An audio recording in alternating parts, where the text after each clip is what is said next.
questions. Welcome everyone to the Monday night. We have a live Q&A with Erin Snow, the clinical director for Seeking Integrity, joining tonight. I have put that question in the answered. Sorry, I was multitasking, so you can hopefully see it as well. So Erin, the first question, betrayed partner here. My husband has a CSAT, going to SAA, reading books, 1.5 months since D-Day, 30 days abstinence following CSAT advice. Sex to me is a time when our souls can connect. I am attracted to his personality attributes more than his looks. I thought that was what intimacy is. Our looks fade over time, but I had thought that our connection would deepen throughout our marriage. He says, as an essay, it is hard for him to be attracted to my personality, a whole person, rather than my looks due to his resentment towards me, which consists of many past arguments, which I thought were resolved because he initially said that they were. He has an avoidant attachment style. Any advice? Well, I think this is the kind of epitome of an intimacy disorder in a lot of ways that many of our clients that would say they have compulsive sexual behavior disorder also struggle with an intimacy disorder that's underlying, which is I struggle with sitting in my own skin, feeling my feelings, asking for what I want and what I need, and being able to allow myself to be emotionally, physically, spiritually connected and close to somebody else for a prolonged period of time. Many of them struggle with relationships in general, not just in their primary partnerships. So I'm not surprised because as a sex addict, he likely has been objectifying, physical outward appearances, whether even that be with you. We have many clients that have objectified their wife, that it's about pulling them into pieces and parts, and it's different parts of your body are arouse me, but the whole person. And I even say this with our clients in regards to me as a facilitator, that when you objectify someone, you aren't seeing them as human. You aren't seeing their spiritual side, their emotional side, and they have reasons, right? Whether that be trauma, enmeshment, years and years of not feeling safe in relationships, that they struggle with being able to reconcile feeling safe in close partnership. And for your partner, he's telling you why. It's not necessarily fair because, like you said, oh, we had that conversation and I thought that it was over.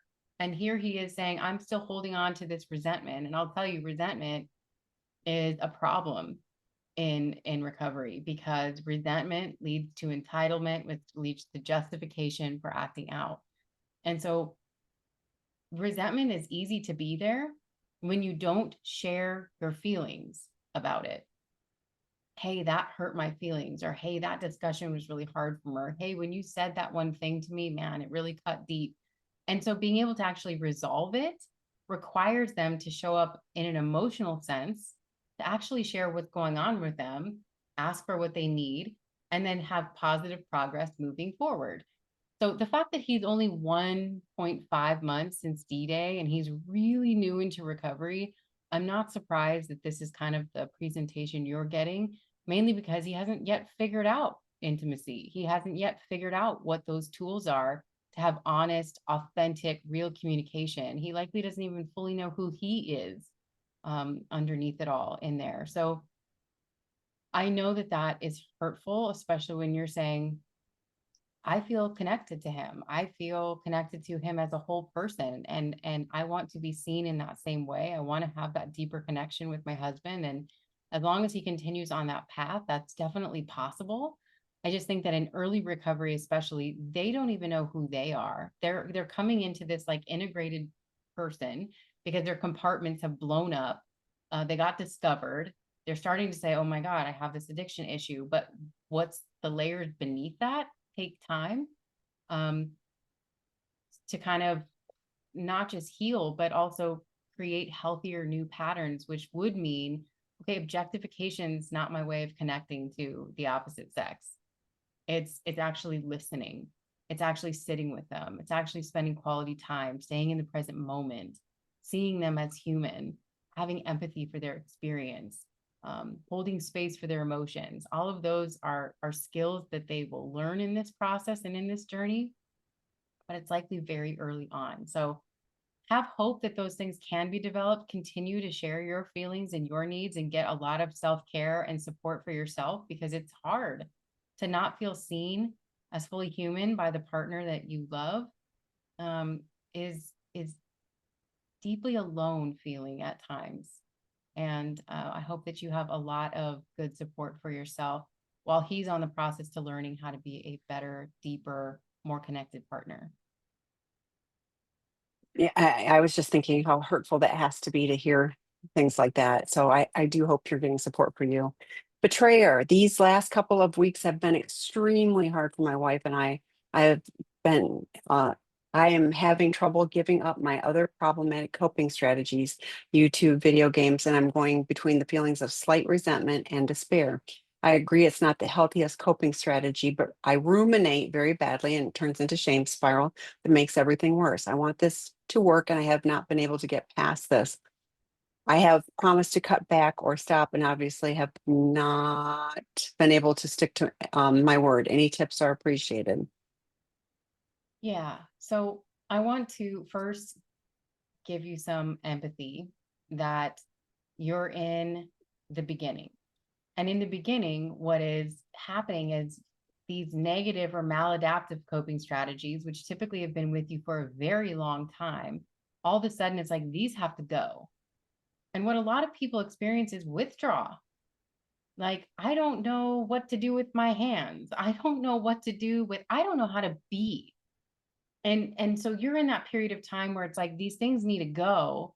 I haven't replaced them yet with something that feels good, that feels more authentic, that feels healthier, that is, the new way of life. And that kind of purgatory or that in between transition phase, especially in the very beginning, can feel really agitating, irritating.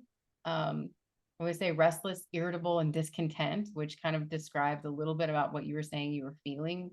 It's like, I don't know how to sit in my own skin and be present. I found 1,000 ways to escape myself. And one by one, those things are being taken away. And I'm being left with me. I'm being left to sit here with me. And I don't know how to do that yet. And so obviously, like, yes, this period of withdrawal, but also this period of just, I haven't replaced this with healthy things that feel good. And so just give it time. I promise. I remember myself, and I'm sure Tammy can as well, in those early days, I had to figure out who I was without the alcohol, who I was without the drugs, like the things I filled my time with, the things that I did on the weekend, the friends that I hung out with, like all of that had to go. And I didn't know yet who I was yet. I hadn't made new friends and connections. I hadn't figured out that meditation and yoga and journaling and exercise and all these other things like could fill me up in a way that wasn't damaging like my past behavior. So it's this period of waiting to find yourself, and waiting to find what recovery promises really look like on the other side. So to me, and I'm picking up on this, but I'm not 100% sure, but this feels like very early because you're talking about the last couple of weeks. So it feels like you're very early in the process. If I'm wrong, I apologize. And yes, it's very confusing and it feels like I'm giving up things. But as Erin alluded to, the promises do come true. But to me, it was working the steps. Like yes, I needed to find other healthy things, and it was going to my 12-step meetings, making friends that were in 12 step, that we did social things together. That was like, I had a whole social circle of people that were like all trying to do life in a good way versus the way I was living before. But it took a little bit of time, and I don't honestly remember being resentful, but that just may be, I don't recall it. I remember being, overwhelmed and confused and honestly so concerned that I wasn't going to be able to do it. And I think that was what helped me really lean into, I'm going to lean harder into the recovery work because I was scared, quite frankly. I absolutely knew I didn't want to go back to that.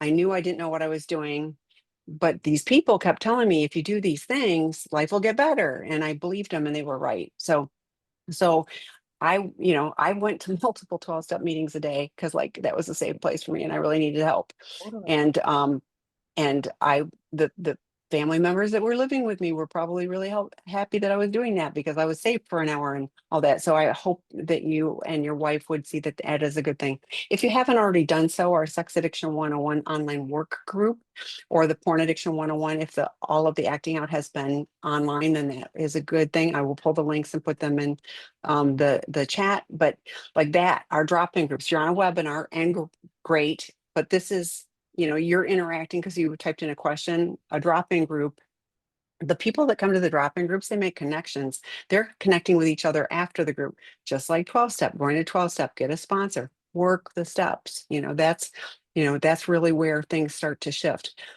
I know for myself, the more I'm focused on, oh, this is being taken away from me, rather than I'm choosing to set that aside and move in a different direction. I have got to frame, that form. I have a choice. Every day, right now, I could go act out. I absolutely could, and I know that. I'm going to choose not to because it would, like, the price I would pay would be huge, and I don't want to give up everything that I have. So I hope that's hopeful for you both. You're very early, and real recovery takes 2 to 5 years. So, and that doesn't mean that it's going to take forever. You're going to start to notice changes again as the 12 step, say, before you're halfway through. But 4 through 9 are the house cleaning steps of 12 steps. So I'd say get busy on those, and then you'll have a positive focus. So looking for some Erin wisdom here. And I'm going to say, Erin does consultations. So when you're looking for Erin specifically, you may wish to book a 90-minute consultation with her. You can reach out to our main number. I will put that in but you can get, personalized Erin help. So consider that. In a conversation with my husband, I asked him how he would have reacted if I would have been okay with his affair infidelities. He looked at me in horror and said, that doesn't make sense because it would mean you don't care. Part of caring is being hurt. Is there part of the endorphin hit, not secrecy, lying, that also having their partner be hurt? I am sure my husband did by cheating to purposely hurt me. And yet it seems to me that being hurt is a requirement. So confused. Mm. That's a good question, honestly. My experience is that most addicts don't want to hurt their partners. And in fact, they go into this compartmentalized state so that they don't even have to think about the fact that this could hurt their partners, because it's like, well, what they don't know won't hurt them in this other compartment, and I'm living over here. I think if someone was really acting out with the intention to hurt their partners, they probably would not be as secretive, if that makes sense. It'd be like, this is revenge, and I want you to know what I'm doing, I mean, because why try to hide and lie and create secrets and keep it over here? There is a concept called eroticized rage that we sometimes talk about. And oftentimes the guys are not really clear on the fact that this is going on for them. So again, sometimes in the compartmentalized nature of what's going on, they are not even recognizing this is maybe a motivating factor for their acting out. But eroticized rage is sort of a passive aggressive anger. It's a way of, I can't get my needs met, or I am powerless or voiceless or holding resentment. And instead of addressing it directly in my relationship, I'm going to channel that anger over here. By passive aggressively hurting the person, or gaining power, or gaining control, or having a voice, or being desired, or getting validation because I don't get it here. It's like, it's a passive aggressive way. And certainly in there, I wouldn't say it's always conscious, but there is an unconscious or subconscious part of them that is hurting their partner, right? But they're doing it in a way almost, it's like, I don't want to hurt them directly by saying this, by being angry about this, by whatever. It's like, I'm going to go over here and do it over here. So I kind of agree with what he's saying, is like, it doesn't make sense because it would mean you don't care about me. And if I think for a lot of our guys, they would say that they didn't want to intentionally hurt their partner. And I would say that sounds crazy to most betrayed partners, right? Because of course this is going to hurt me. This is like the one thing you could do to crack my heart in 1,000 pieces. But really what they're saying is, I put you over here in my reality bucket. And then I went over here into this dark compartment that I've kept secret most of my life. And this is where I got my needs met because I didn't learn how to effectively get my needs met and navigate relationship and navigate intimacy in the reality bucket. So I get it, and it is confusing.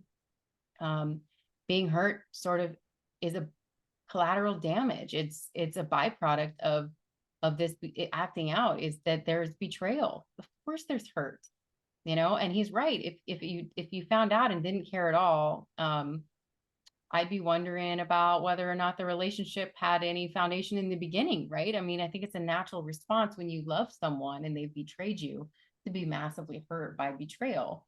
Um, Obviously, there's plenty of couples out there that have open relationships and do, have extramarital activities going on. But the difference is there's no betrayal there because we've discussed it. That's part of our relationship contract. That's what we agreed to do. It's in the open, we're sharing. Um, so yeah, I can understand it being confusing. And in my experience, most of our clients did not have the overt conscious decision or intent when they're going to act out to hurt someone on purpose. It's a byproduct. So there's a follow-up. Why was my husband horrified about me sanctioning his affair? Where is that one? Okay. Three more down. Why was my husband horrified about me sanctioning his affair? Well, sanctioning meaning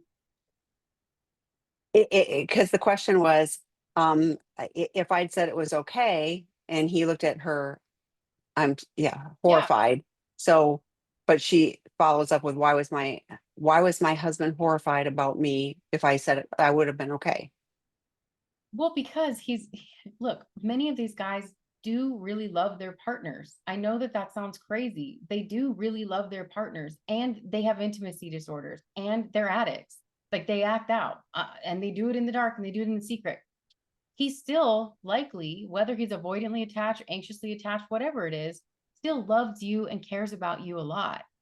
And for you to say, like, well, what if I just didn't care at all? Like, no big deal. He's saying, well, that would be bizarre because I betrayed you. I hurt, like, you know. So I think he's probably wondering, well, if you don't care, then do you love me? Do you want to be in this relationship? Do you? And I'm sure that's probably vice versa is going, well, if you do these things, could you love me? Could you? But yeah, I mean, I think he's saying if you didn't care, then it was kind of like, what are we doing here? You know? Um, yeah. Okay. So the next question is betrayer. I'm in the first 5 days of exposure.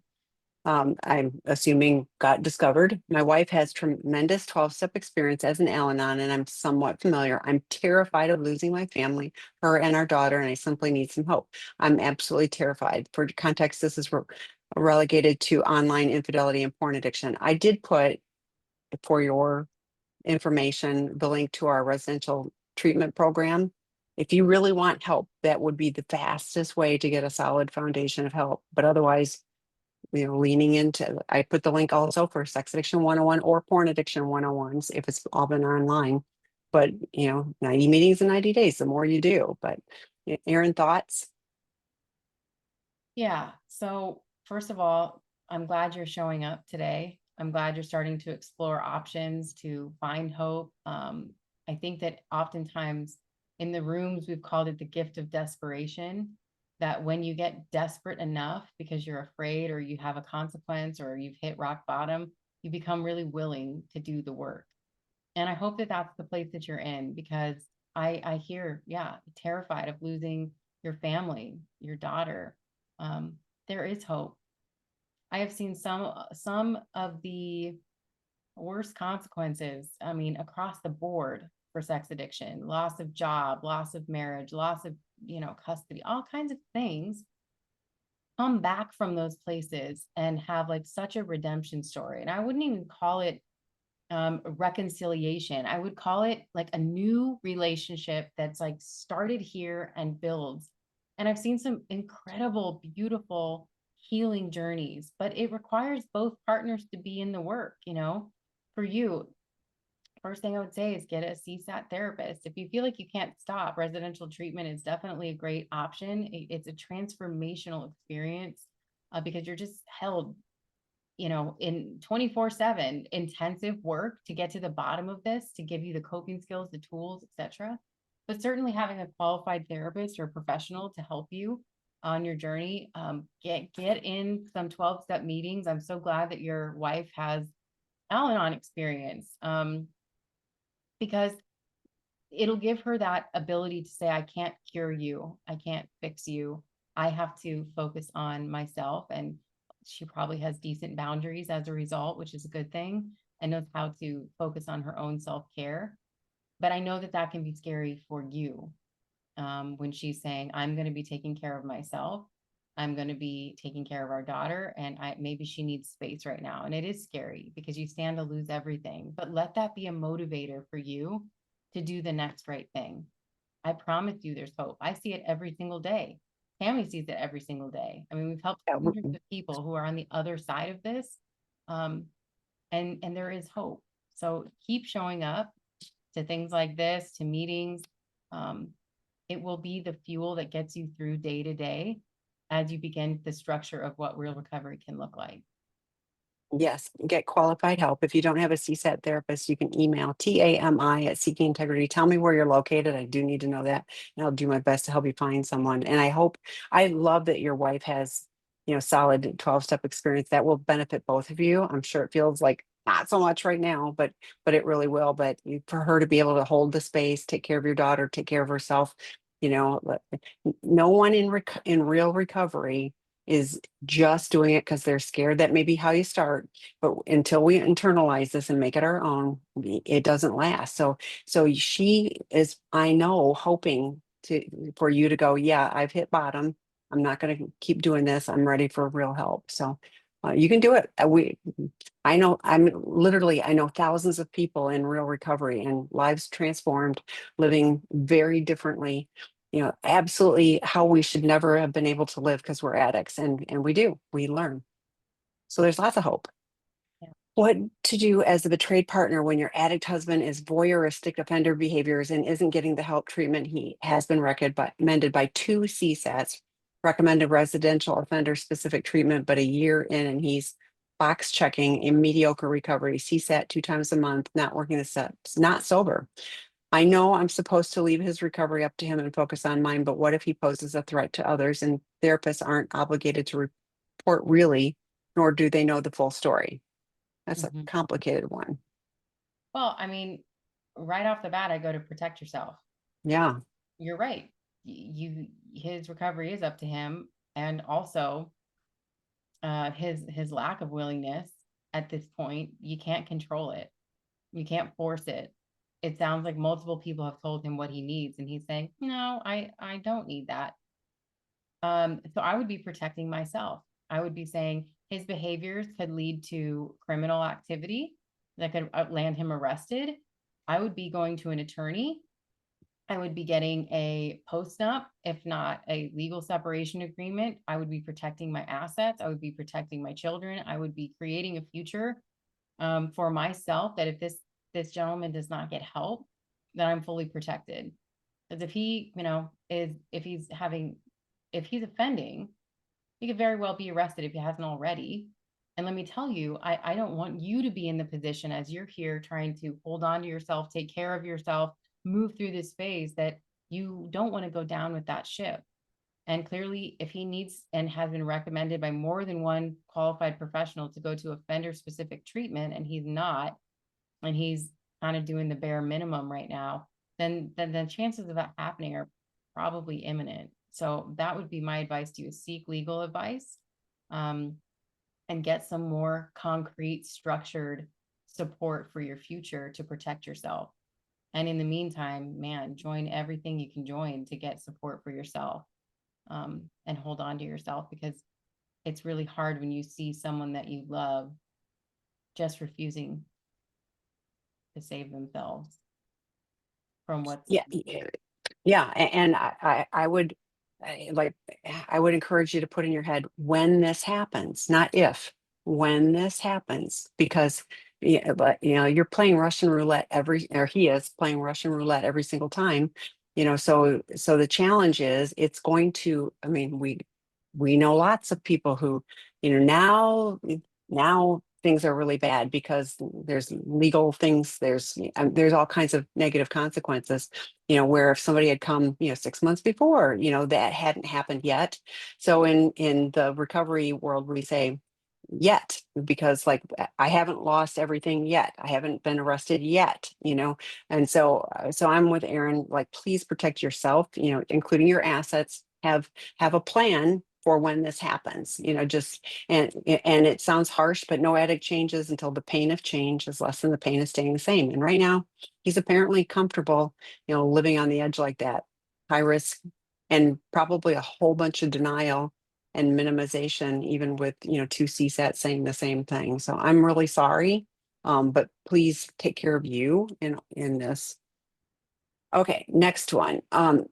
Betrayed partner and D-Day was 8 months ago. We are living separately and working on our own recovery separately, mainly due to the fact that he has inappropriate, obsessive sexual thoughts about me when he is in our house around me or even talking to me.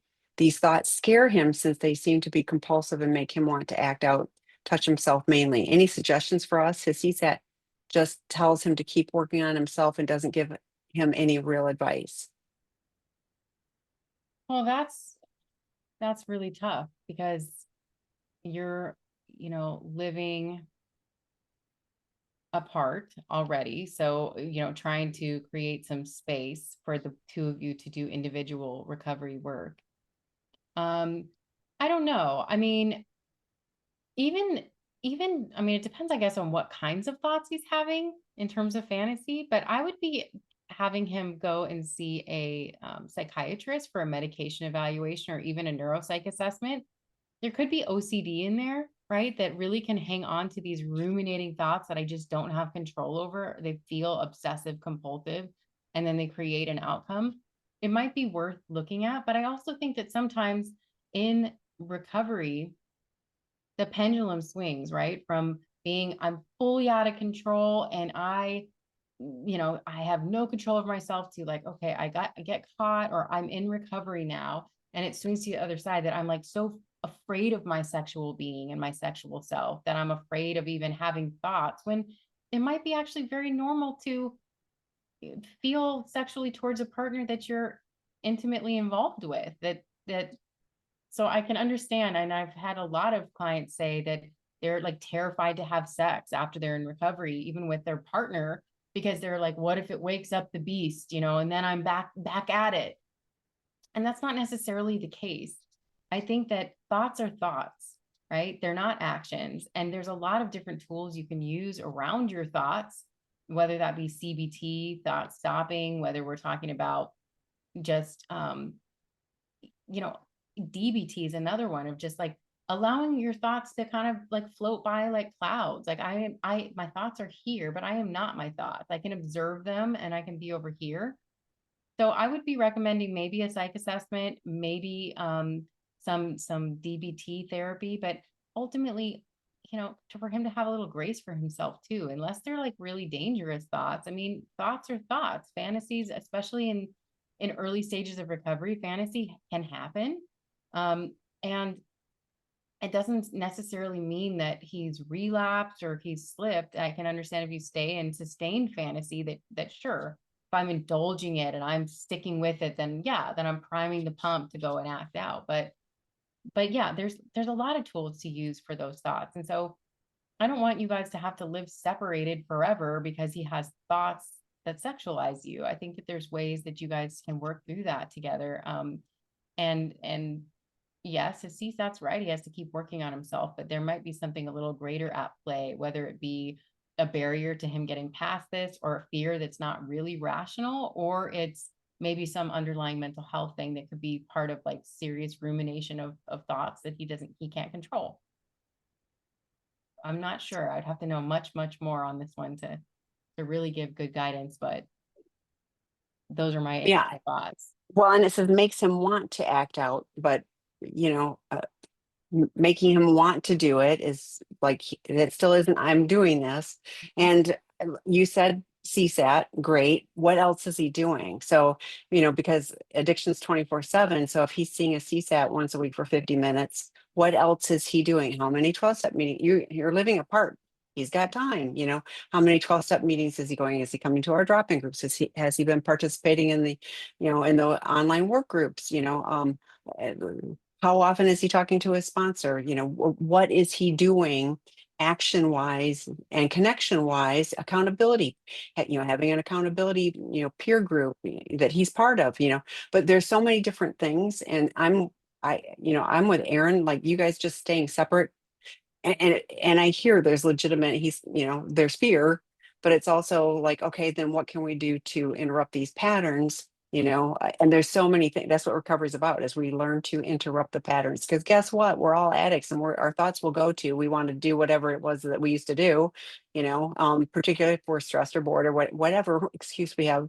So that's what recovery is about, is we learn to interrupt those things, and go, part of it is, thinking it through. If I touch myself, then I'm going to have to, if that's an inner circle thing, then I'm going to have to be accountable and, go to my sponsor, go to my wife, go to my therapist, and own up that I did those. So, and then it kind of goes, oh yeah, I don't really want to do that. So there's lots that he can do if he's sitting alone in his own place and just thinking about things. Like that would be a challenging environment. So the more he's doing to be of service in a 12-step community and connect, the more opportunities he'll have to interrupt those thoughts. Okay. My partner is just starting his recovery after another D-Day when I discovered he had visited a sex worker. I am struggling with supporting his recovery and feeling disgusted by his behavior. I feel like I can deal with the betrayal since I've had to deal with it in the past, but his actions go against my core values, as I don't feel it's a victimless crime, and I'm not sure I can forgive that part of the equation. We are separated at the moment, so I don't have to face him. How do I keep my anger to myself while he's starting his recovery? Yeah, I'm so sorry, first of all, that you're, going through this again. And I'm glad you have some separation and some time to kind of heal without facing him. The question that you asked at the end is, do I keep my anger to myself while he's starting his recovery? And it's like, you don't have to keep your feelings to himself yourself. You also don't have to handhold or caretake him in the recovery process. Like, this has to be his decision, and he needs to learn to lean on other men when he's triggered or when he has feelings or whatever. But you're allowed to have feelings.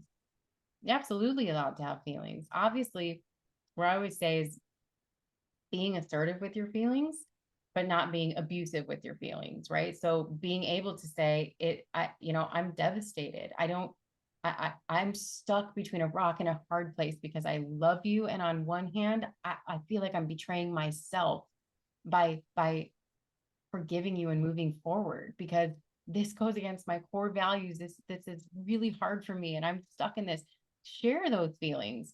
Obviously, when we say anger, right? No, we don't want to yell, cuss, call names, throw stuff at each, like that. To me, is not helpful for either party. And it's not maybe who your character is, right? So I always say, like, how can I show up and be authentic with my feelings, but also stay in the character of who I am and who I want to be and who I would be proud of the next day. But no, you don't have to um, baby him in early recovery. This is where they need to learn the skills of holding some of those feelings and leaning on other people for support and being able to, you know, express that they understand there's a person that's been hurt by all of this and regaining empathy for that person. And so I'm glad that he's, in recovery again. Um, but I really empathize with, it's very hard when there's just repeat offenses. You feel like getting run over by a semi truck again after you're just getting up and starting to walk. So I feel for you, and I hope that you get a lot of support for yourself. And nothing you did or didn't do caused him to act out. So nothing you do or don't do can be I mean, he can use it as an excuse for acting out, but it won't make him act out. He has other choices. So I love Debbie McCrae has talked about, she had a separate anger journal. And I love that because she would, anytime she had anger stuff to write, she went into her anger journal and then she kept that one separate from her other journal, so that that was a place to contain her anger. But she didn't hold it in. It absolutely had to be, it has to be let out. Anything that it just like the pressure cooker, if you keep it inside, it's going to blow somewhere.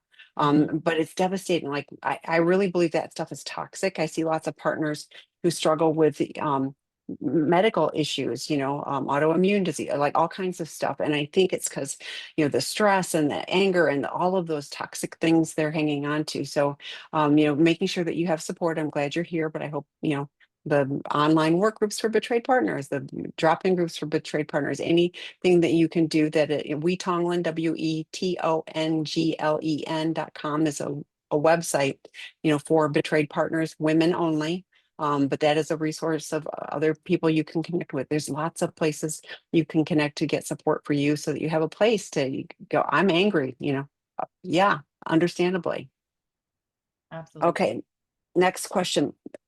For the first year after discovery, I was involved in a program that said men respond to women. I turned my prince into a frog. If I could just be more respectful and fun, he would change and the other women would disappear. How do I recover from this? Oh my gosh. I mean, I want to vomit on the table. I, yeah. Okay, Oh, so oh my gosh. I, I just, I don't have words. unfortunately, this stuff is out there. There Yeah. are, Blaming. Like men respond to women. I turned my prince into a frog. If I was just more respectful and fun, wait, just the last question, I said, nothing you did or didn't do caused this. And that's true. Like, this is horrible. yeah, it's pretty deplorable, okay, and very traumatic. Because in betrayal trauma, especially repeated betrayal trauma, you already begin to lose your intuition. You already feel gaslit. You already feel like you can't trust your own intuition anymore. You start to feel, it chips away at your self worth. Like that's already happening. And then to go to a program that just says, well, actually, like, You're the problem. yeah, it's like, okay, let us gaslight you further. Let us cut down your insecurities even further. Let us make sure that you know that if you were just more fun and more attractive and more respectful, like my ultimate belief is that addiction is addiction no matter who you're with. Okay. So I have had clients that have the most incredible partners, like that were kind and loving and fun and spontaneous and attractive beyond belief. And they still acted out. Okay. Addiction is addiction regardless of who your partner is. And again, there's lots of relationships where let's just say you were the problem, you were awful, that there's a lot of different ways to respond to that, right? I might set boundaries. I might, get into therapy. I might separate. It does not mean that because of anything you are has created your husband or partner being an addict. That's just like saying, you know, that, my husband became a drug addict because of me. It's like, no, even in the most shitty partnerships, there's options for how to exit the relationship, work on the relationship, whatever it is that don't involve, acting out sexually. So that's context. We could call that context. That's not a reason. It's not an excuse, and it's not a cause. There's no cause and correlation there. So I am so sorry for your experience. I'm sorry that you were gaslit further. I'm sorry that you were made to feel that you are to blame. Um, Stick around here long enough and you will recover from that because it's just a platform where we don't believe in shaming or blaming or even going to childhood trauma. Like in this moment, this is crisis care. This is crisis intervention. This is immediate tool support, love, guidance, a lighthouse, a beacon of hope. Like that's what we're here for. We want to help addicts to know that there is hope. there is healing, that they are not intrinsically bad people. They're broken. They need help. And the same for partners. You didn't cause this. You didn't create this. No matter what you do, one way or another, the person was going to be who they're going to be. And so I hope that you stick around here long enough to feel that energy and love from us. And I hope that that program goes right out of business. I talk to lots of therapists, and I'm always screening them for those that align with codependence. And I love it when they go, "Oh, I'm so grateful for that," or I'm reflecting on how it's different, and they just shake their heads at codependence, which is, I'm blaming you. And the insanity of that is, you are now responsible for all of the issues that I'm having. I don't have to be responsible for any of that. And it's just so wrong. And it never empowers an addict partner to get the help that they need, because you're the problem. Problem, not me.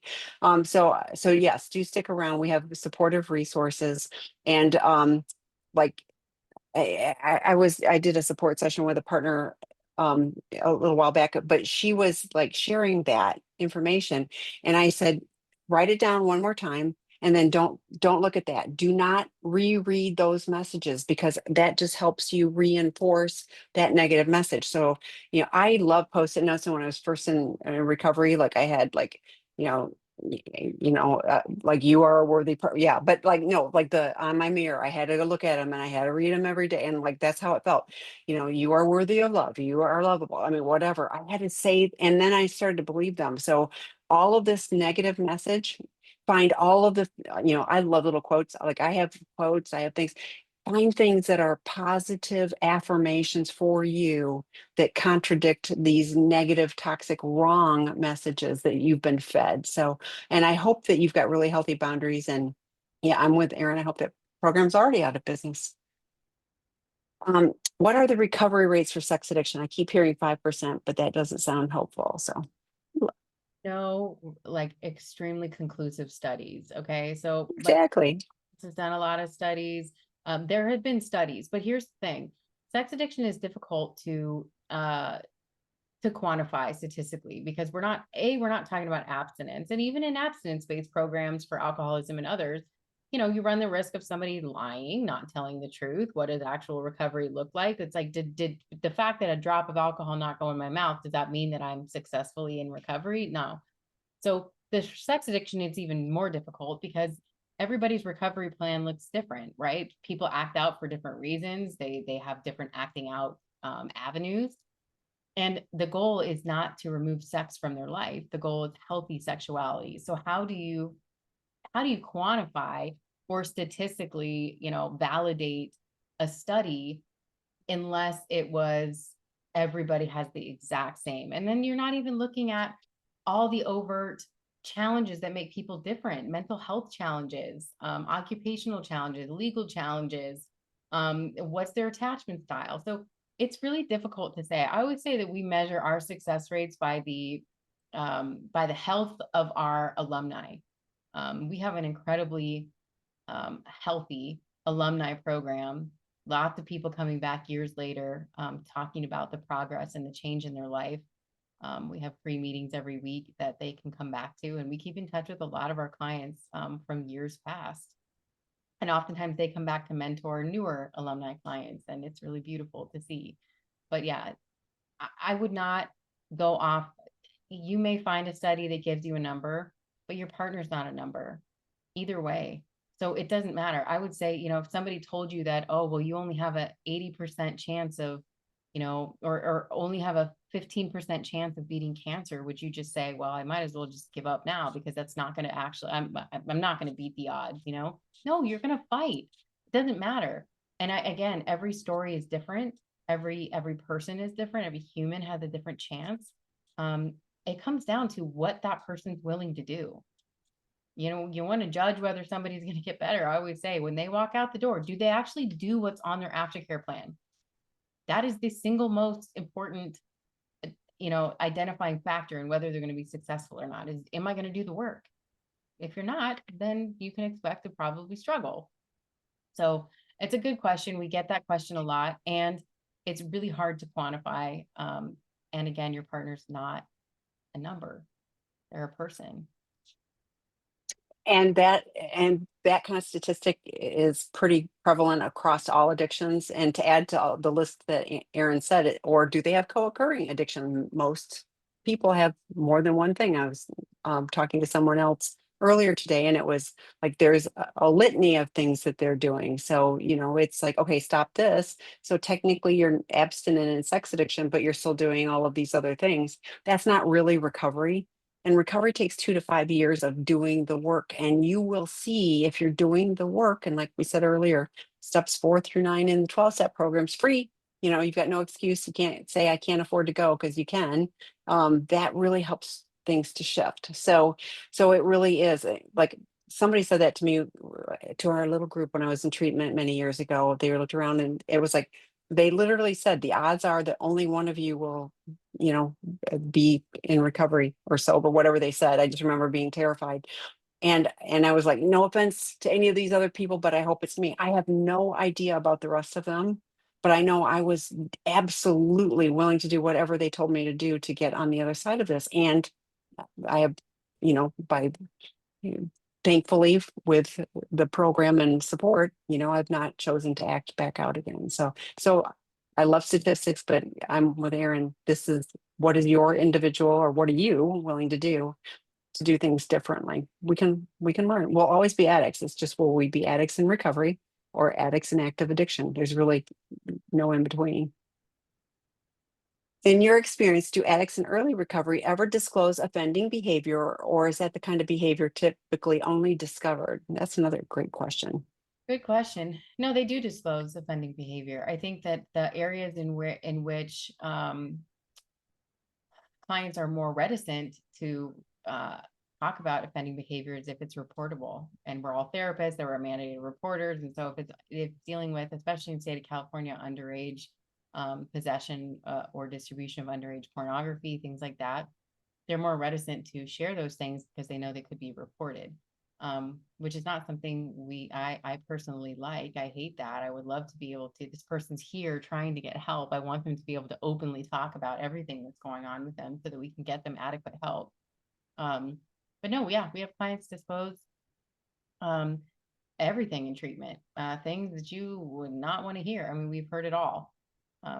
Very few things surprise me anymore, but yeah, that once they're in the safe place of treatment and residential treatment, and they're in a group of men that are all working towards this together, and they have this bond that they haven't experienced before, the truth all comes out. Yeah. And certainly, yeah, beforehand too, it just depends on the person. Unfortunately, like most addictions, sometimes it's consequences that stop us from lying, hiding, shame, all of it, that the truth often comes out after being caught. But certainly in treatment, we have clients disclose often. I think also there are some people that disclose because they know there's something big coming. There's going to be a consequence that's coming. So sometimes they technically are sharing, but it would be discovered, pretty imminently as well. So it depends. But I think it, like, just like we've been talking about with everything else, is what is their willingness to get the help that they need. And at some point, if we recognize that we need help and we are willing to do whatever it takes, you know, we're going to be honest. Ideally, those kind of things are done with professionals because, like having the safety to support the partner and all of that is really important. Yeah. Okay. What's the difference between needing external validation and just wanting to feel desired or appreciated? I'm the betrayed partner D-Day in 2018, but out of the relationship and no contact with a SAPA for 1.5 years. I'm doing lots of drop-ins and healing work, but I find both in good friendships and in new dating relationships, my feelings and desire to be wanted are still kind of an emotional roller coaster. My wound of feeling undesirable is so deep, and I don't know what is reasonable to expect of myself right now. That's a great question. Thanks for sharing that. So I would say that I kind of hate the term like love addiction. I mean, and validation addiction. It's like love is not the problem and validation is not the problem. I think all human beings want to feel seen, want to feel appreciated, want to feel loved. I think that's natural, a mutual human connection. When we get into more maladaptive ways of seeking validation, meaning that I actually don't know how to validate myself. So I could get, it's like a bucket with holes. Like when I have this deep wound that says I'm not enough, I'll always be left. You know, I'm unworthy, I'm unattractive, all those things. Then no amount of validation ever will fill that bucket because it just flows out the bottom and now I need more. And so I think that it's first is like part of healing that wound is beginning to heal those insecurities, healing those parts of yourself that have been broken, that have been gaslit, that have been hurt, that have been led to believe that you're not worthy of a faithful partner, um, or that there's anything deeply flawed about you. And sometimes that comes from childhood, sometimes that comes from betrayal, sometimes it comes from both. But the work is about, can I sit in my own skin and say I'm worthy of love? Some people are going to love me, some people not so much. That doesn't change how I feel about myself. That in a relationship, I can easily recognize when I feel something that's off because I know what I should expect from somebody. I have good standards, good boundaries, good ability to gauge what's healthy and unhealthy. And if you're in that place where it still feels like an emotional roller coaster, you might not be ready yet for dating. I mean, you said 1.1.5 years out of the relationship, and that wound is really, really deep. And I'm so proud of you for doing the healing work. You're on the journey, you're on the path, you're showing up. And sometimes it takes time. But what I would always say is that check in with that inner child that sits right inside of each one of us when you're having those feelings come up. And the best way to be able to kind of in the moment take care of being triggered or those kind of insecure moments that come up is just to check in and say, like, what do you need right now?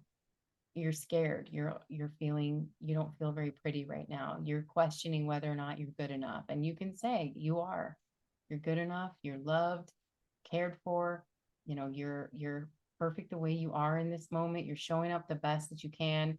And sometimes that really helps. It helps me for sure. But yeah, I get it. It's So, so I put Dr. Eddie is doing a special edition 90-minute webinar on inner child work for betrayed partners, and it does require advanced registration. I put the link in the chat. so good. I Everybody know. do Yeah, it. I love his book for betrayed partners and would love to have you join his discussion and conversation. And so I hope you do. I hope all of you do. So, Erin, thank you. What kind of attorney would you be looking for to not just deal with divorce, but potential criminal sexual activity? No, so I wouldn't. Well, it depends. If you're okay, so here, this is two things. This is from the earlier comment. So if you Hmm. need to protect yourself, your assets, your you know, that would be, yeah, more of a divorce or family law attorney. If there's potential criminal sexual activity going on, that's the police. That's not an attorney. That's like, you got to decide, is somebody harmed that you're aware of? Is somebody going to be harmed that you're aware of? Um, Certainly any therapist who was seeing him that was concerned about someone being harmed in the future, bodily harm of some kind, or any, you know, minors, elderly, disabled people, etc., they would be, you know, on the hook to report that. But you said that they, in your previous comment, that they don't know the whole story. So if you're harboring something and it's eating you alive, you might want to talk to someone about that. If it's not your own therapist and there's a like true crime that's in there, not like suspicion of he's going to do it again, but things that have been done that are criminal. Yeah, yeah. So that's not an attorney, that's law enforcement.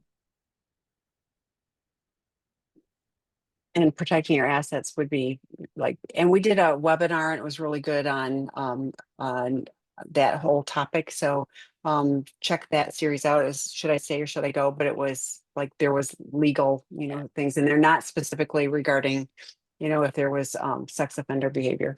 Okay. You mentioned OCD in response to another question. How common is OCD in conjunction with sex addiction? My SA partner is being monitored for OCD while he's waiting for a psych eval after his CSAT and psychiatrist both started seeing symptoms of it in him.